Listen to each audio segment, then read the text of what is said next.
Story 1. I know I'm going to get a lot of shit for the absurd age gap and the way we started. And I agree and I deserve it. But I would really like some genuine advice past going to counseling. She won't agree and I can't afford it anyways. Tangible things that I can work on and introduce to help us get past this, either as a couple or as effective co-parents. Long story short, my ex-wife and I were together since middle school. We have 4 daughters in their teens. I was a sod and part-time worker for most of my life until my youngest was in middle school. My ex agreed to invest in a passion project business of mine. I hired a receptionist. We started an affair and she baby-trapped me. Now we're living together and have a young son. She resents me because she feels she was fooled. She saw me as a business owner who had a nice car, nice clothes, took her to nice places, etc. She thought I was rich, so she got pregnant on purpose, admitted it, not an assumption, hoping to use me to not work and sponsor her family from overseas. While actually my ex-wife and her family are the rich ones. None of our homes were in our names. We were renting from her parents and giving them a nominal fee with the expectation that these homes would be left to my ex and me after their death. This allowed my ex's salary, around $150,000, not huge in the high-call area, to stretch, and we lived a really good life. I left our marriage with half our savings, around $25,000, and my personal property and car.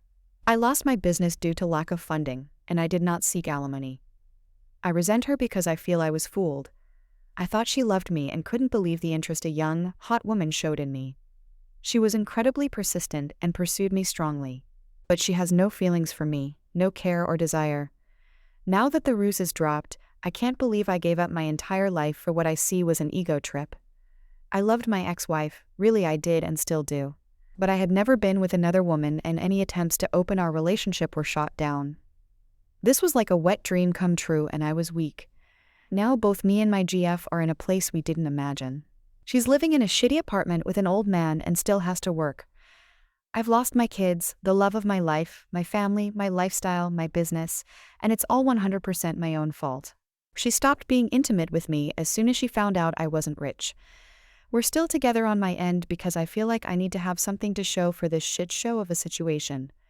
At least I got a son and a partner out of it. At least it wasn't for nothing. And also because I don't trust her with our son. She would never agree to give me full custody, and she's not a good mother. I would be worried for his safety and the people she would have him around. I honestly don't know why she hasn't left me from her end.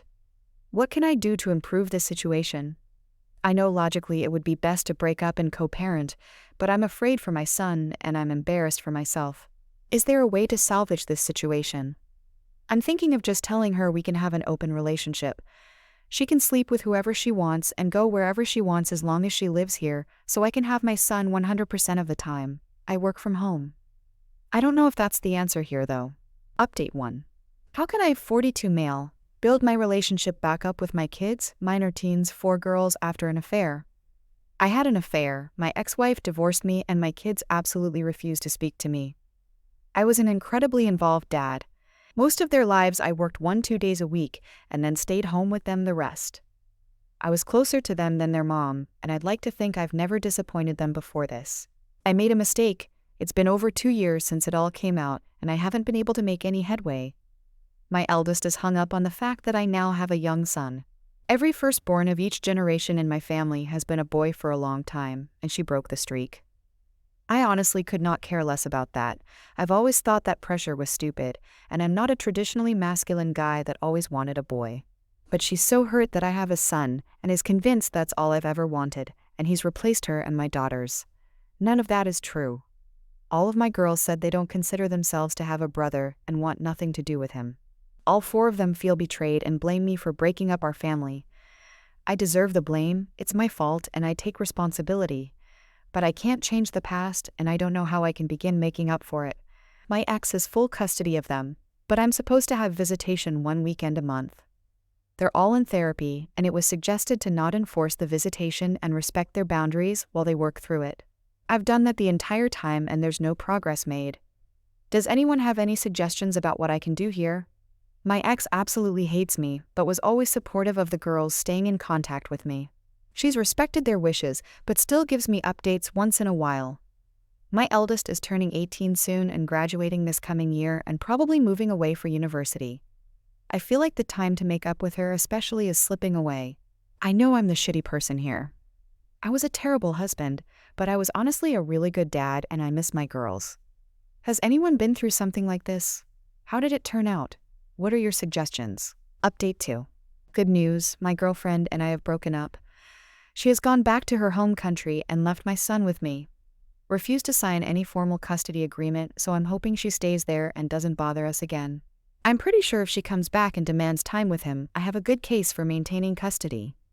She's not even interested in FaceTiming with him, so he remembers her. I feel bad that my son will deal with a shitty/absent mother, but I hope I can get him into therapy as he grows. Bad news, I've tried my best to insist on visitation with my daughters, and that has fallen through. They absolutely refuse to see me. They wrote me a letter together that says how much they hate me, how betrayed they feel, how they'll never forgive me, and how my son will never be their brother.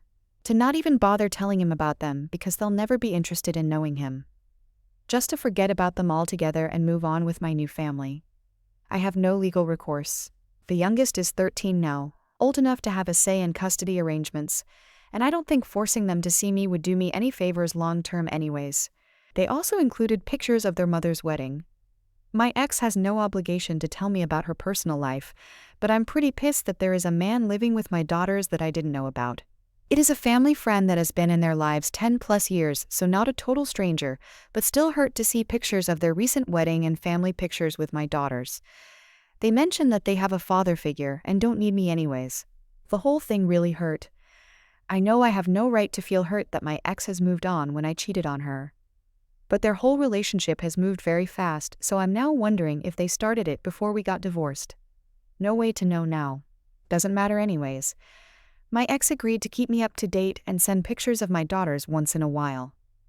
After dealing with my son's mom, I'm grateful she is so good to our girls, and I don't have to worry about their well-being.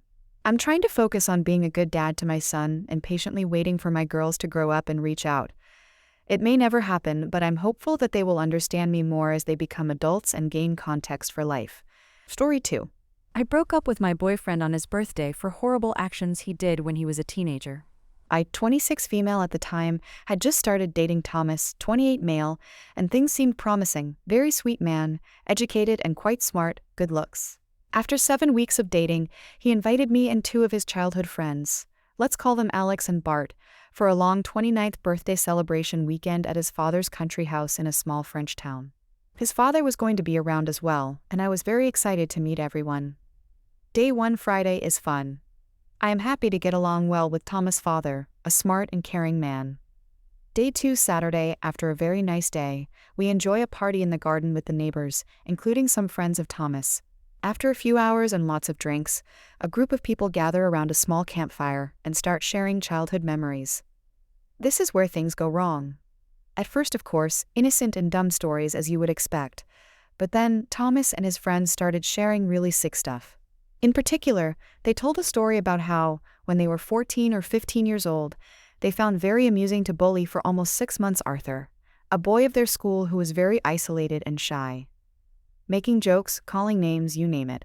As if this was not enough, they created a fake girl profile on MSN Messenger, a computer platform to exchange live messages that we used in years 2000s, and spent f***ing months exchanging messages with him under the false girl identity, flirting and developing a false relationship with the poor boy. Some people were in the confidence at school, and it became a big and cruel joke behind Arthur's back. They used pictures of Bart's real cousin, and the boy truly thought he had some kind of online girlfriend to whom he even sent confessions and love messages. At some point, they got bored and scheduled a false rendezvous Earl asking the boy to take a bus for 2 or 3 hours, wearing a t-shirt Elmer the Elephant, based on a private joke. Obviously, there was no one waiting for him, and they did not know how long he waited over there by himself. If Arthur had not already understood what was going on, he found out the next day at school after Thomas and Bart told the story to everyone, and even shared the love messages that Arthur had been writing. The poor boy stopped coming to class and apparently changed school, and it is easy to imagine that this must have been extremely traumatizing to him. Do you think that Thomas, Alex, and Bart had any bit of shame about it? Not a bit of remorse, in particular on Thomas and Bart's side. They kept making jokes about it, and even seemed to regret that they were not good enough at being evil to convince the boy to send nudes or sexy pics. I don't even want to imagine what would have happened if he had done so. To say that I felt uncomfortable would be a gross understatement. I was absolutely horrified and started to despise Thomas more than anything. I was not the only one shocked. Thomas' father, who heard the end of the story, had the most disappointed look in the eyes.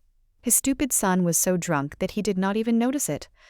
I escaped the party immediately after that and got back to the house. I could not sleep at all this night, and I kept thinking about the evening and how Thomas was still finding this funny.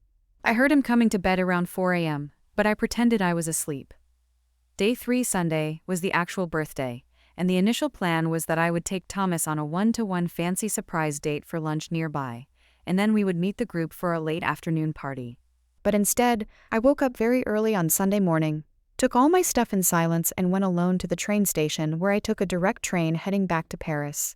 I decided to send a text to Thomas wishing him happy birthday and telling him to meet me at a certain location 1 hour from the house for a surprise, and that I needed to go a little bit in advance to make sure that everything would be perfect.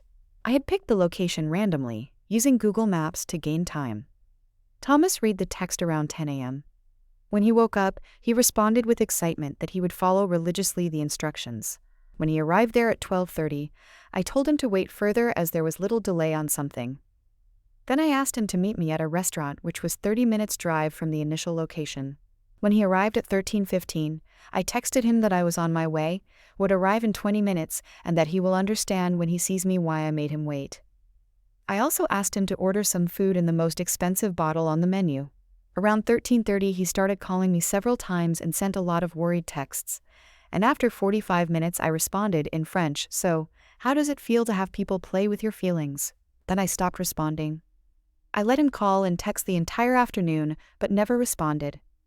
At some point an unknown number called me. It was his friend Alex asking what was going on, and that Thomas' birthday was completely ruined because of what I did. I just responded, "This is an extremely small payback for what you did to Arthur. Tell Thomas to stop calling me," and hung up. I blocked them. I still felt bad the entire evening as I had started to grow attached to Thomas back then.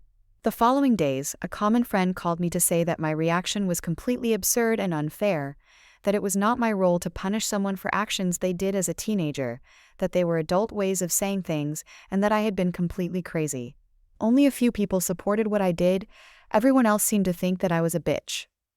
Thomas tried to fix things and win me back for a few months afterwards. I never responded to any of his messages. I don't regret it. I simply hope that Arthur, who should be 35 or 36 years old now, is well. Edits. I really did not expect so many reactions and comments. As expected, I see that not everyone approves what I did, but I am surprised to receive so many kind messages. Thank you. About Thomas' father, he was actually one of the few people understanding my actions. He called me shortly after the incident to discuss an unrelated topic. I was to give him a list of recommendations about something, and was already aware of everything. He did not badmouth his son, but I could really feel that he was disappointed. He simply told me that he had not found sleep the night of Saturday to Sunday because of what he had heard during the party. He told me he appreciated meeting me and expressed regret that I was not with his son anymore, but also said that he understood my reasons. He did not try to convince me to get back with Thomas. This man was truly a gentleman. I don't know what became of Arthur. I don't even know his last name. I think that even if I had known his name, I would not have reached out to him by fear of making him remember things that he probably wants to forget. I hope he is a confident man, and that he still likes Elmer the elephant. If you've made it to this point, you're a beast.